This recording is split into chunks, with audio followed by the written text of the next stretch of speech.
السلام علیکم ورحمۃ اللہ وبرکاتہ۔ جی مفتی صاحب کیسے مزاج ہے گرام؟ اچھا مفتی صاحب، جس لڑکی کو ڈائیورس ہو جاتی ہے یعنی طلاق ہو جاتی ہے، تینوں اکٹھی ہو جاتی ہیں، تو اب رخصتی نہیں ہوئی ہوتی اس کی، تو کیا وہ دوبارہ سے اسی بندے کے ساتھ اس کا رجوع ہو سکتا ہے؟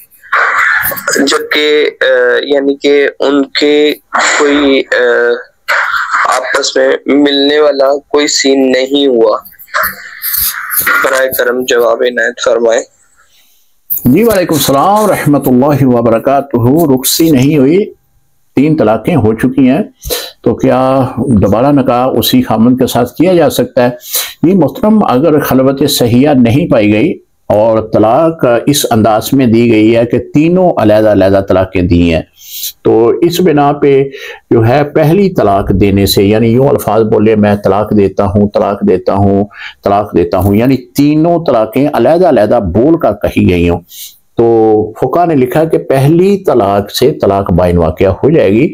اب اگر وہ دوبارہ نکاح کرنا چاہتا ہے تو شرعی طور پر وہ کر سکتا ہے، لیکن شرط یہ ہے کہ خلوت صحیحہ نہیں پائی گئی۔ اگر خلوت صحیحہ پائی گئی ہے تو اس طرح پھر وہ طلاق مغلظہ واقعہ ہو جائے گی، اب اس کے لیے وہ جائز نہیں ہوگی۔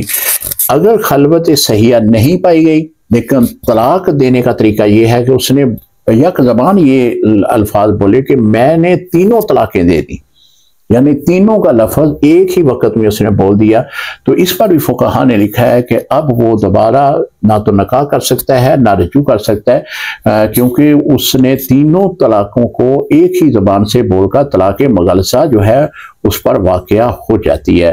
اگر اس نے علیحدہ علیحدہ طلاقوں کو بولا ہے، یعنی میں طلاق دیتا ہوں، جس طرح آغاز میں نے عرض کیا کہ میں طلاق دیتا ہوں، تو فقہا نے لکھا ہے کہ جو پہلی طلاق اس نے بولی ہے غیر مدخولہ عورت کے لیے، خلوت صحیحہ جو نہیں پائی گئی اس کے لیے، تو اس پہلی طلاق سے طلاق بائن واقعہ ہو جاتی ہے۔